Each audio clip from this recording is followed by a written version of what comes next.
아, 그래. 동료 형제가 잘 5주를 감당해 주어서 제가 5주 동안 잘 시간을 보내고, 저를 돌아보는 시간을 좀 가졌습니다.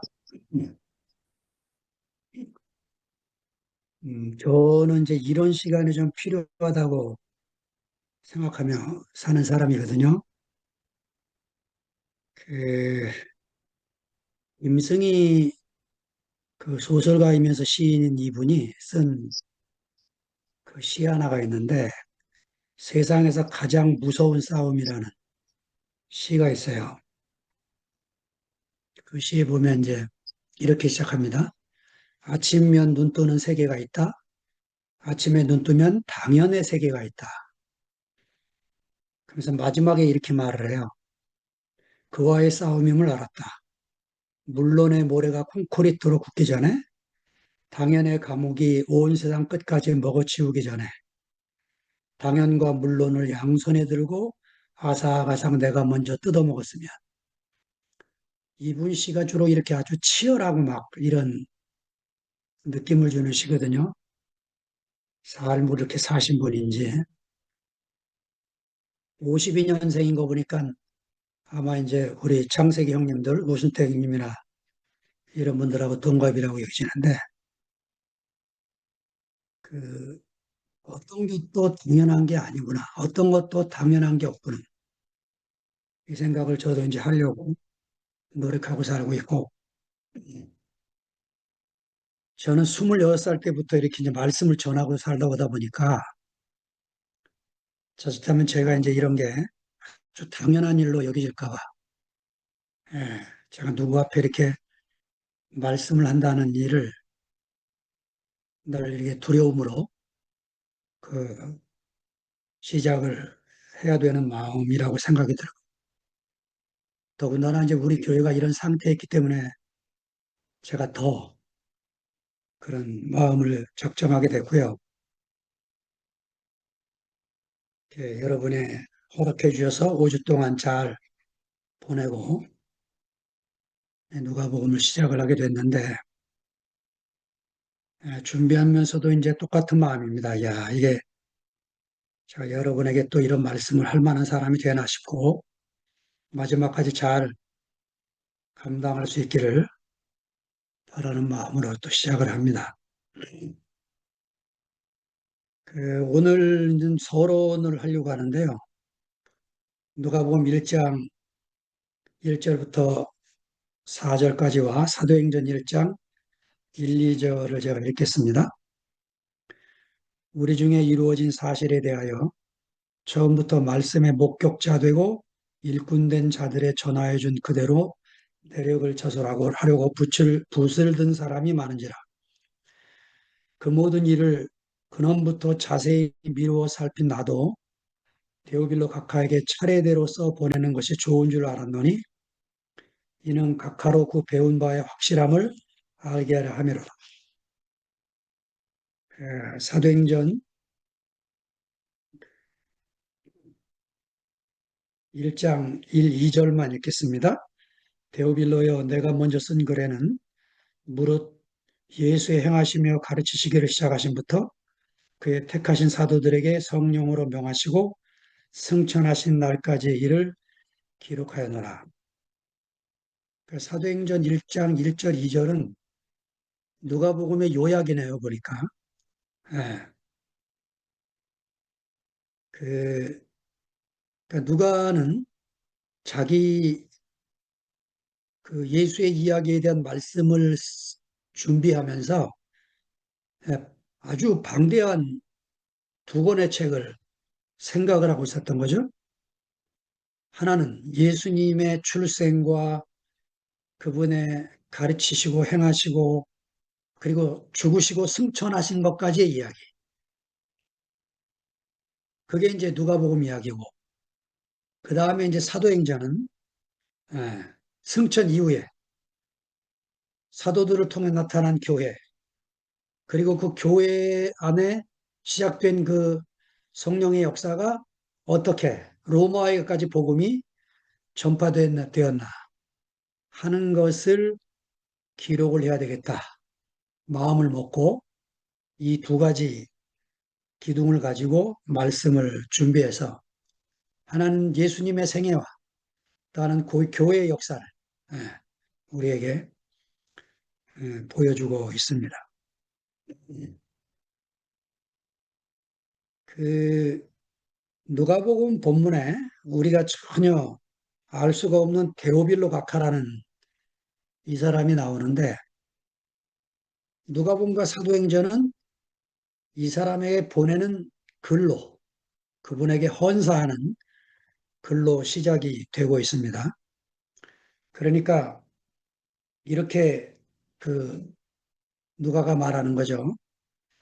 처음부터 말씀의 목격자가 되고 일꾼된 자들로부터 받은 그들이 전해준 예, 그 사실에 대해서 예, 누가 자신도 자기가 받은 이야기를 쓰려고 한다. 이렇게 이제 예, 말씀을 하고 있는 거죠. 자, 그러니까 그 누가의 자리에 우리도 있죠. 누가의 자리. 누가는 자기가 말씀의 목격자도 아니에요. 그리고 또 일꾼된 자도 아닙니다. 근데 말씀의 목격자들과 일꾼들이 전하여준 예, 그 어떤 사실, 예, 이 사실이 프라크, 프라그마인데 히라보로 이 프라그마는 일이나 혹은 다른 뭐 그 사역, 사건 이런 거로 번역이 되기도 합니다. 그러니까 우리 중에 그 이루어진 사실, 우리 중에 이루어진 일, 우리 중에 이루어진 사건 이것에 대해서 내가 이제 쓰려고 합니다. 얘기를 하고 있는 거죠. 자, 교회 안에서 우리가 나누는 이 말씀과 간증이 왜 중요하냐면 누가의 자리에 우리가 있어요. 우리도 말씀의 목격자들이 아닙니다. 예수님을 목격한 사람들이 아무도 없어요. 그리고 그들의 일꾼들이 전해준 말씀을 우리가 들었을 뿐입니다. 근데 우리 안에도 예, 어떤 것이 이루어진 무엇이 있어서 그것을 이렇게 말씀으로 표현하기도 하고 간증하기도 하면서 우리 교회의 생명이 지금까지 흘러오게 된 거죠. 그 누가가 자신 안에도 새롭게 보여진 일, 예, 그것을 쓰고 있습니다. 그래서 우리가 정말 궁금했던 예수님의 어린 시절, 이게 누가복음에 나와요. 놀라운 이야기입니다. 그 마가는 아예, 그러니까 제가 이제 이렇게 마태, 마가, 누가를 보면서 마가는 전혀 몰랐겠죠, 이 이야기를. 그래서 마가가 몰랐던 이야기를 마태가 그 탄생이 돼서 예굽으로 갔다가 온 이야기를 썼어요. 근데 누가는 아예 출생부터 그 마리아 뱃속에서부터 무슨 일이 벌어졌었는지를 예, 자세히 기록을 하고 있는 거죠. 뭐가 보이냐면 마가도 이 정보를 알았다면 썼겠죠. 없었던 거죠. 그러니까 교회 안에 예수의 이야기가 자라가고 있는 것을 보게 되는 거죠. 예. 그 생명의 어떠함으로 인해서 그 예수의 이야기가 자라가서 그러니까 예수의 사건과 말씀이 복음서 안에 다 기록된 게 아니에요. 처음에는 구전으로, 구전으로 전파된 거죠. 예. 그 제자들의 예수님을 만나서 들었던 이야기가 다 기록된 게 아니죠. 음. 그래서 이제 제가 누가복음을 준비하면서 야, 이거 열두 사도들이 다 썼다면 굉장했겠다 하는 생각이 드는 거예요. 어떻게 이렇게 사도들이 다 못 쓰고 그중에 하나님의 선택된 몇 분들이 복음서를 기록을 하고 사도행전을 기록해서 이만큼 기록한 것으로도 우리가 풍성함을 누렸는데 예, 더 많은 사도들이 기록을 했다면 우리가 더 풍성했을 뻔했구나 하는 생각을 갖게 됩니다. 그, 여기 데오빌로 각하라는 이 말은 그 실제 인물인지 아닌지 불분명해요. 왜냐하면 그의 이름을 보니까 하나님께 사랑받는 자, 데오가 하나님이고 필레오가 사랑하다죠. 예. 그러니까 이게 합성어예요. 데오빌로. 그냥 하나님께 사랑받는 자라고 하는 이름을 그 누가가 내세워서 예. 각하라고 번역되고 있는 이 헬라어 크리티스테는 매우 존귀한 예, 매우 존귀한 데오빌로에게 이렇게 쓰고 있는 거죠. 표준 세번역에 보면 존귀하다로 번역이 돼 있어요. 예, 그러니까 이 존귀한 데오빌로 하나님께 사랑을 받는 자에게 내가 그 목격자가 되고 내가 받은 바된 그것을 기록을 해서 데오빌로에게 믿음에 그 도움이 되도록 그래서 그 들은 바가 확실하다는 것을 알게 하려고 이것을 씁니다. 이렇게 서론을 이렇게 쓰는데 거기에 붓을 든 사람이 많다 이렇게 번역을 했어요. 그러니까 성경을 기록했을 때 전부 이렇게 붓으로 기록을 했어요. 예. 그 제가 이제 어디 유튜브 보니까 그 칠면조 깃털 예. 이런 깃털로 그 두루마리 용지 위에다가 파피루스 용지에다가 두루마리 양피지에다가 글을 하나하나 쓰는데 우리가 붓으로 글을 쓰는 것처럼 상상하면 안 되겠더라고요. 지금도 그 두루마리 성서를 만들어내는 사람들이 있는데 그거를 예를 들면 우리나라 기역 같은 경우 기역을 한 번에 쓰는 게 아니고 잉크 찍고 해서 그림을 그리듯이 계속해서 기역 한자를 쓰는 거예요. 놀라운 성서의 기록을 지금도 그렇게 양피지 성서는 끝난 줄 알았더니 지금도 양피지 성서를 쓰고 있고 제가 기억이 잘 안 나는데 춘천인가 제천인가 어디 강원도에 가면 기독교 박물관이 있는데 이 양피지 성서가 보관되어 있다고 해서 강원도 여행 때 한번 가려고 생각을 했습니다. 이 붓을 든 사람이 많았다는 거예요. 누가가 말하기를. 근데 이제 사도행전 20장 35절에 보니까 이런 말씀이 하나 있어요. 예수님 말씀이. 바울이 하는 말입니다. 바울이 밀레도에서 에베소 장로들을 모아놓고 하는 설교 중에 나온 말이에요. 범사에 너희에게 모범을 보였다 내가. 곧 이같이 수고하여 약한 사람들을 돕고 또 주 예수의 친히 말씀하신 바 주는 것이 받는 것보다 복이 있다 하심을 기약하여야 할지니라. 바울만 알고 있었던 말씀이에요. 성경에 어디도 나오지 않는 주는 것이 받는 것보다 복이 있다. 주 예수께서 친히 말씀하셨다. 근데 바울은 예수님을 만나본 적이 없어요. 그럼 예수님이 친히 말씀하신 바를 어떻게 알았을까요? 사도들을 통해 알았겠죠. 이렇게 우전으로 계속 교회 안에서 자라고 있는 예수의 이야기들이 많았다는 거죠. 요한복음 20장 3절도 이렇게 써 있습니다. 이 책에 기록되지 아니한 다른 표적도 많이 행하셨다. 그 중에 내가 골랐다는 거예요. 요한복음에. 예수님의 말씀과 행적이 사복음서 이외에도 수도 없이 많았지만 구전으로 계속 내려오고 있었고 그들이 그 모임을 가질 때마다 얼마나 재밌었겠습니까? 자기들이 본 예수, 자기들이 들은 예수 이거를 한마디씩 이렇게 자기들이 만났던 경험했던 수로보니게 여인이 말했던 그 이야기. 예.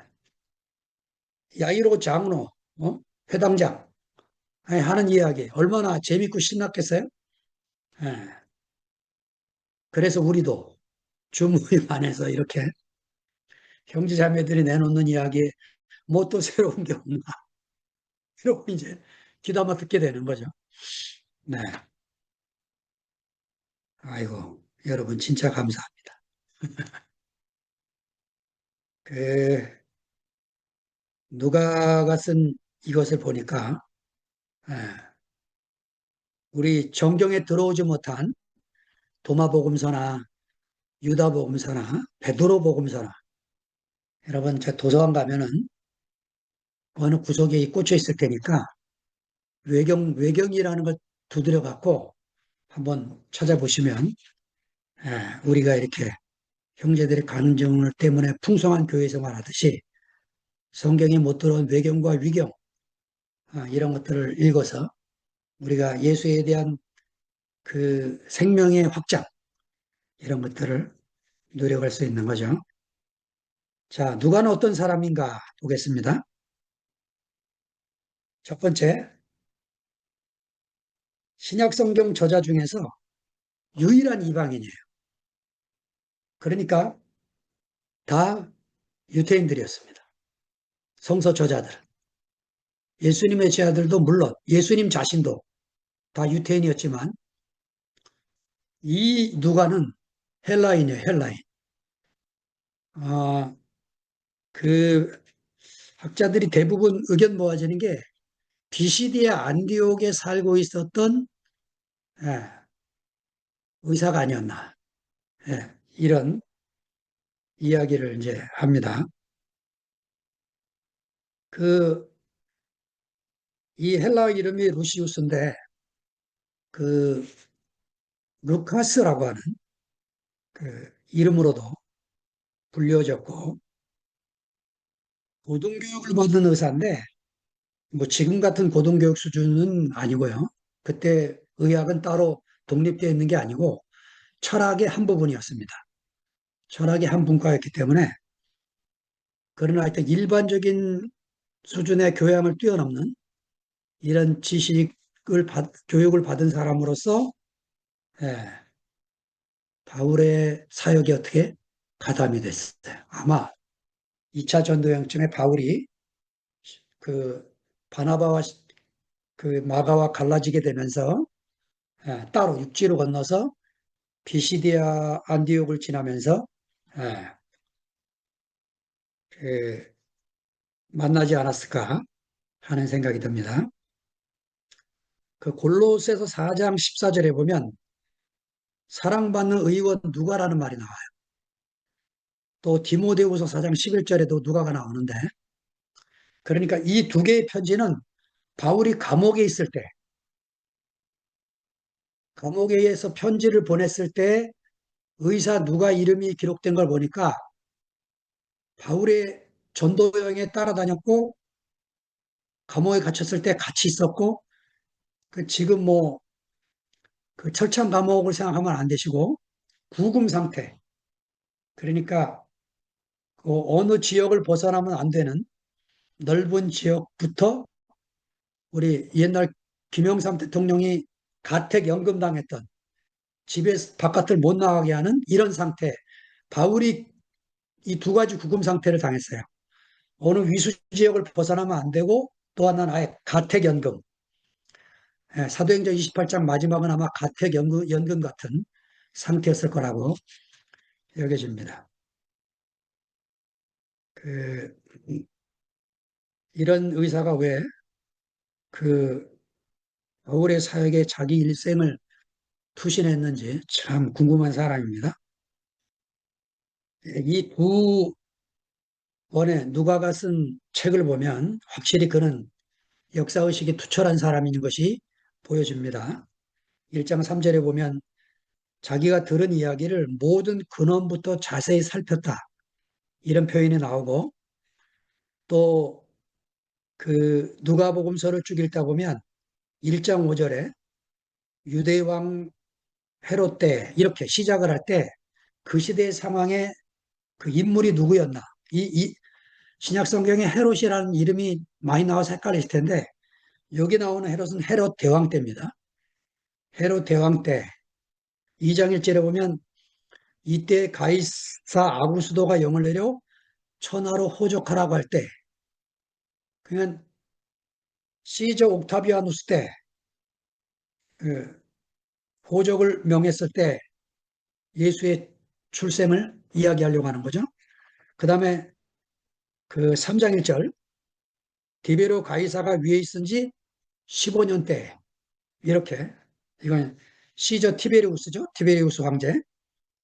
이렇게 이제 자기 복음서를 기억하면서 그 세속 역사와 연결시켜서 내가 쓰는 이야기가 창작이 아니고 실제 인물, 이 땅에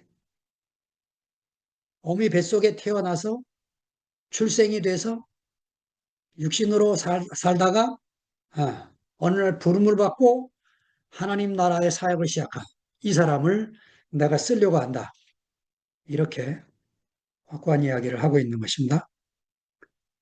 자, 누가 행전이라고 제가 표현을 했는데 왜 이렇게 그 표현을 하냐면 두 개의 서신을 한 번에 묶으려니까 누가복음과 사도행전을 이렇게 표현하기도 합니다. 누가행전으로. 그래서 누가복음은 예수전이고 사도행전은 성령전입니다. 예. 여러분 이제 누가복음 같이 읽어가다 보면 야, 복음서 안에 성령 이야기가 이렇게 많이 나오는구나 하고 놀라실 거예요. 사도행전은 뭐 더 많고, 예, 우리 교회가 누가복음을 소홀히 여겼구나. 이 누가복음 안에 성령이 이렇게 예수님을 그 이끌고 계셨음을 우리가 주목하지 못하고 살았던 것을 제 아쉬워하게 될 것 같습니다. 그 누가복음은 네 부분으로 나눠져 있는데요. 첫째가 이제 4장 13절까지가 탄생과 예수님의 사역의 준비 상태고 진짜 사역의 시작은 이제 4장 14절부터 9장 50절에 갈릴리 사역이 나오는데 아주 중요한 한 구절만 제가 나누겠습니다. 4장 18절부터 19절에 그 예수님이 갈릴리를 쭉 다니신 다음에 고향으로 가세요. 나사렛 회당에 들어가서 회당장에게 부탁해서 성경을 달라고 그래서 두루마기를 쫙 펴고 읽었는데 그게 이사야서입니다. 희년에 대한 선포예요. 주의 성령이 내게 임하셨으니 이는 가난한 자의 복음을 전하게 하셨다면서 쭉 나가다가 마지막에 주의 은혜의 해를 전폐하게 합니다. 주의 은혜가 뭡니까? 이게 희년이에요, 희년. 예수님이 오신 것을 누가는 지금 희년의 선포로 그렇게 기록을 하고 있는 것입니다. 이건 마가, 마태와 전혀 다른 예수님의 선포의 내용입니다. 희년의 선포. 여러분 다 아시죠? 예, 구약에 안식이 이 일주일에 한 번 있는 것처럼 제7년 안식년이 지나서 7번 지나서 77이 49를 지난 그 다음 해 50년 해 안식년인데 이 신년의 선포 이 신년의 선포 때 세 가지를 해야 돼요. 모든 유태인들은 첫째 빚진 자들을 다 탕감해 줘야 됩니다. 두 번째 노예를 해방시켜 줘야 돼요. 세 번째 잃어버린 땅을 돌려줘야 됩니다. 제가 동성에서 이 세 번째 얘기를 하니까 우리나라도 이랬으면 얼마나 좋을까요? 이러는 거야 형제들이.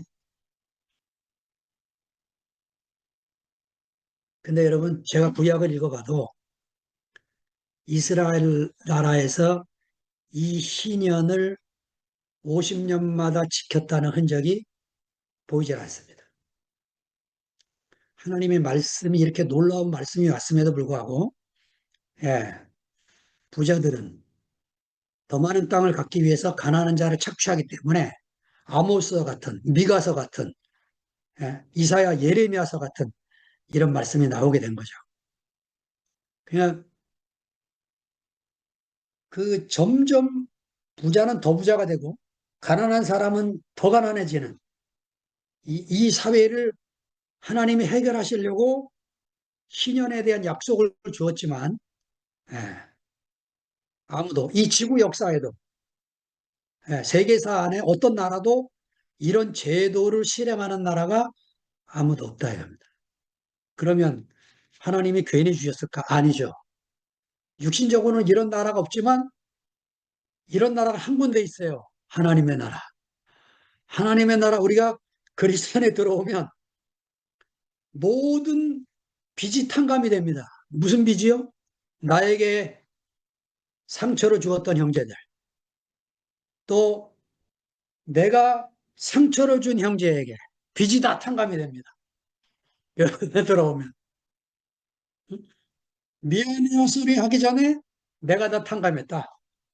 이렇게 되는 나라가 하나님 나라예요. 여러분 그 강자의 비유 누가복음에 나오는 얘기입니다.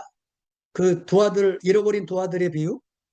둘째 아들이 재산을 잃어버리고 돌아왔을 때 아버지가 멀리서 바라보고 이놈이 자기 잘못을 깨닫고 오는지 좀 알아봐야겠다. 그런 아버지가 아니에요. 아버지 제가 잘못했습니다라고 말을 끝나기 전에 버선발로 뛰어나가서 끌어안고 잔치를 벌이는 아버지입니다. 자, 교회 안에 희년이 선포되면 뭐 미안합니다, 잘못했습니다 이 말 나오기 전에 용서가 선포되고 용서를 받는 그런 용서의 복음이 활발하게 흐르는 이 희년이 옵니다. 두 번째, 노인감입니다. 우리가 이 선악과 먹은 인생이 돼서 에? 늘, 늘 이 탐난의 죄에서 벗어날 수가 없는. 예. 근데 예수님이 오게 되면 이 희년이 선포돼서 아무도 잘못한 게 없고 아무도 잘한 게 없고 훌륭한 성품을 가져서 참 우리 보기에 같이 지내기 좋지만 그게 꼭 그리스도로 주어진 게 아니면 어느 날 또 사고가 나도 나고 그죠? 아무리 완악한 사람일지라도 그 완악함 때문에 같이 지내는 건 좀 불편하지만 그 까칠한 성격 때문에 어렵지만 그럼에도 불구하고 또 그가 표현하는 그리스도를 보면 우리가 또 이야 얼마나 아름다운지 이렇게 그 해방받는 그런 자리에 서게 되고 무엇보다 땅이 회복되는 그러니까 여러분 땅이라고 하는 것은 뭐냐면 내가 뿌려서 무엇을 심어서 거두는 곳이거든요. 그러니까 교회 안에는 이렇게 그 연쇄 고리처럼 그 내가 도저히 내게 은혜를 베푼 그 사람을 잊어버릴 수 없는 그 한 사람이 내 앞에 있고 또 내 뒤에 나는 형제님 아니면 못 살겠습니다. 자매님 아니면 난 안 돼요 하면서 그 양식을 그냥 열심히 먹겠다고 오는 이 생명의 사슬로 연결되어 있는 네, 그, 그런 교회 생활. 이것이 땅의 회복인 것입니다. 그래서 우리가 아무것도 아닌 우리가 간증을 하고 또 간증을 듣고 이러면서 말씀 안에서 자라가게 되는 거죠. 그 다음에 그 예루살렘을 향하여 갈 때 9장 51절부터가 이제 시작인데 이 말씀도 여러분 체크를 해 놓으셔야 돼요. 예수께서 승천하실 기약이 차감해 예루살렘을 향하여 올라가기로 굳게 결심하고 자 마가와 마태는요 예루살렘에 올라가는 길은 고난받고 죽으러 가는 길이에요. 근데 누가는 그렇게 읽습니다. 예루살렘을 향하여 가는 길은 고난도 고난이지만 고난보다 승천하실 기약이 가까웠기 때문에 가는 거예요.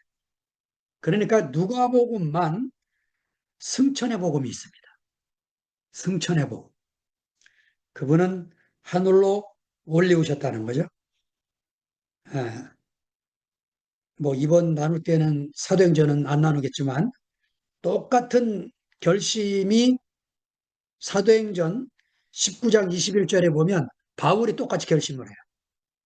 바울이 똑같이 예루살렘을 향하여 가면서 그는 내가 로마도 가야 하겠다. 이렇게 단단한 결심을 했고 나중에 예수님이 나타나셔서 네가 로마도 가서 나를 증거해야 될 것이다.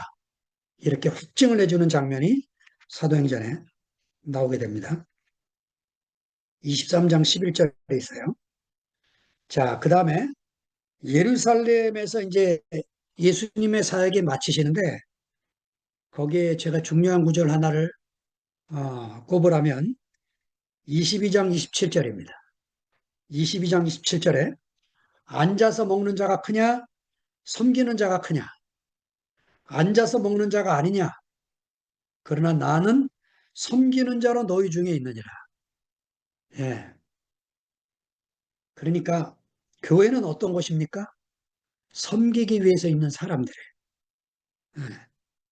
우리 이렇게 월화 목금토일까지 하나님이 세운 형제들은 말씀으로 형제들을 섬기고 또 화답하는 여러분들은 간증과 화답으로 카톡방에나 또 입술로 여러분들이 간증을 해서 섬기고 이렇게 교회는 또 물질로 섬기고 몸으로 섬기고 이러면서 하나님의 교회가 활발한 사역을 이루어가도록 돕게 되는 거죠.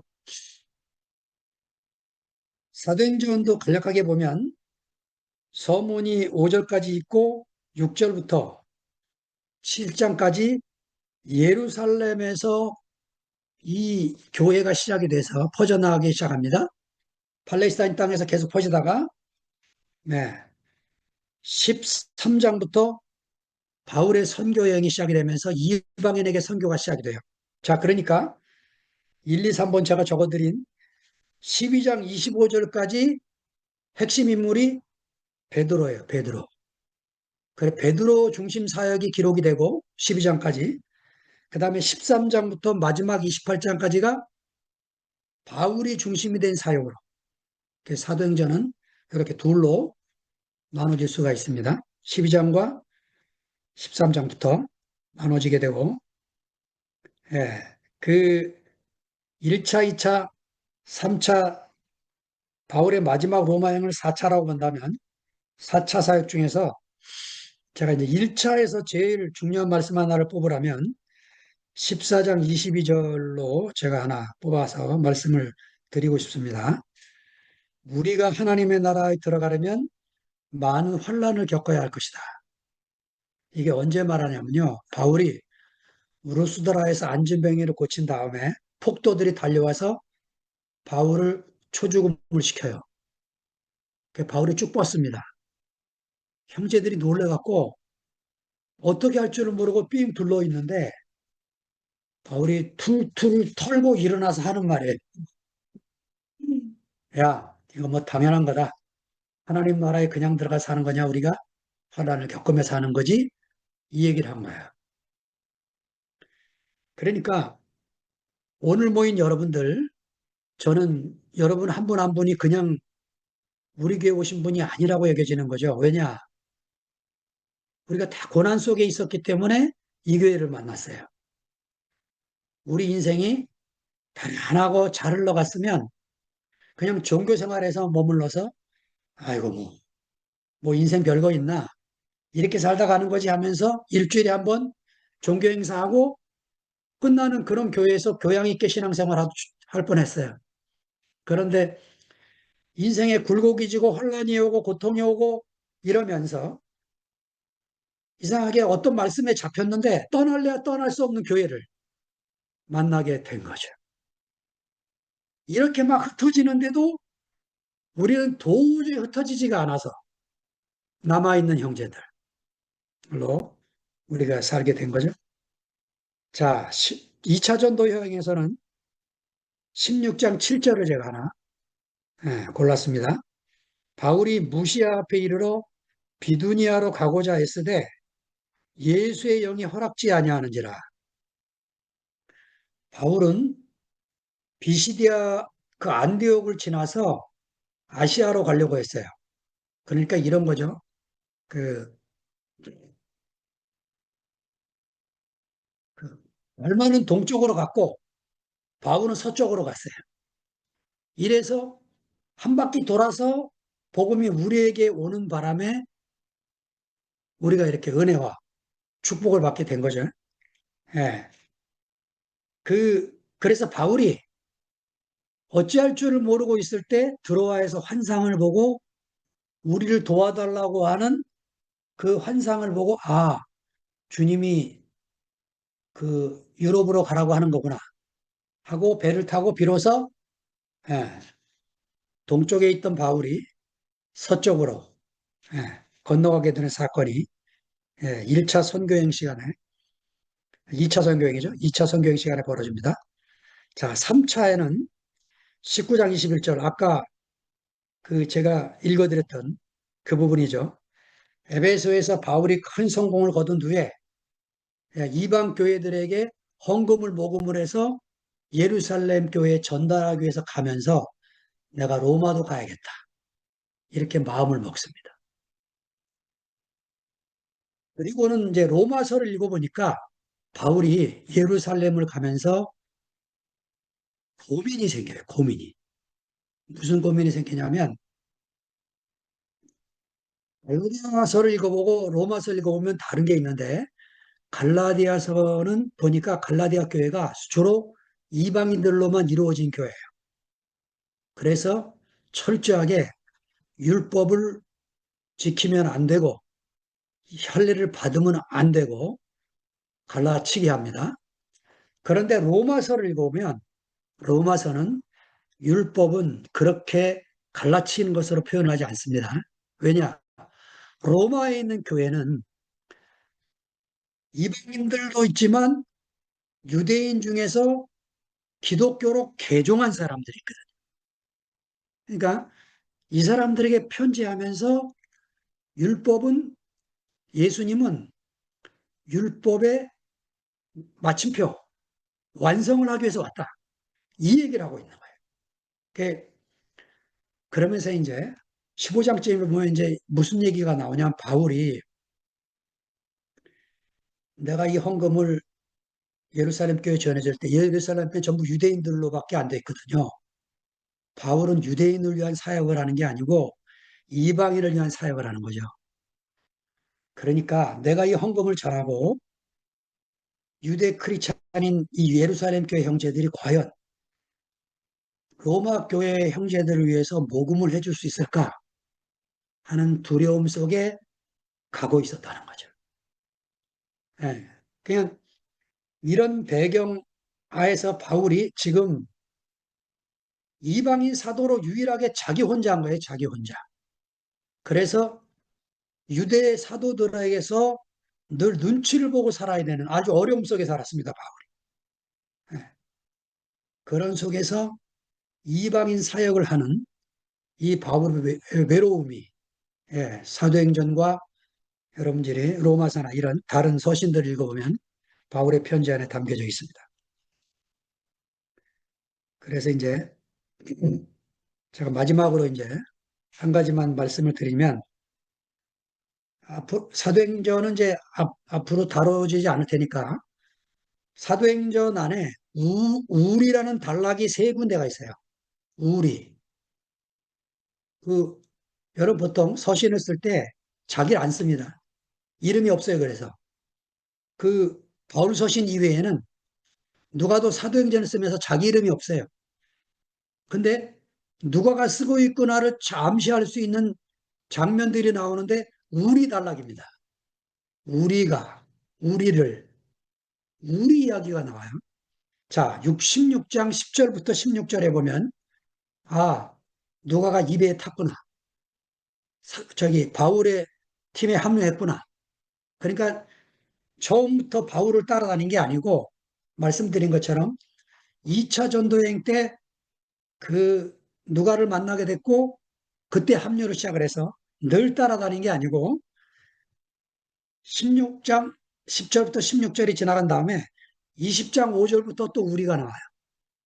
20장 5절부터 21장 18절까지. 그 다음에 세 번째 단락이 27장 1절부터 마지막 28장 끝까지. 그렇게 해서 뭐가 보이냐면 감옥에 이제 들어가잖아요, 바울이. 그럼 누가도 같이 가죠? 가면은. 뭐 편지를 보낼 땐 두기고나 에바브로디도나 이런 사람한테 보내지만 그 어떤 심부름을 그냥 시킬 때 이 신뢰할 만한 의사 누가에게 어디 좀 다녀와서 누구 좀 만나서 이런 얘기를 부탁을 하면 의사 누가가 바울의 부탁을 받고 주는 거죠. 그랬다가 바울이 보내면서 내가 다음 행선지는 어디니까 거기쯤에서 만나자. 누가가 얼마나 고생을 했을까요? 예를 들면 어디서 만나자겠는데 바울이 거기를 지나갈 수도 있고 아직 도착 안 했을 수도 있어. 지금 같은 뭐 핸드폰으로 어디 계세요 하면 되지만 언제 올지 다음 행선지는 어딜지 바울이 그러니까 어디를 갔다 다음 갈 때 거기 있는 형제들한테 꼭 얘기를 하게 되겠죠. 내가 다음 행선지는 어디로 간다. 음? 그래서 이렇게 그 어쩌다 한번 만나는 교회들이지만 생명의 끈이 끊어지지 않는 관계 속에서 살게 된 것입니다. 예, 하다 보니까 한 장으로 끝냈네요. 하여튼 이렇게 누가의 서론 안에 우리 인생의 축복이 될 만한 이런 말씀이 있고 앞으로 부족하지만 누가복음을 잘 준비해서 여러분과 나눠서 여러분의 간증을 먹고 살기를 원합니다. 주님을 찬양합니다.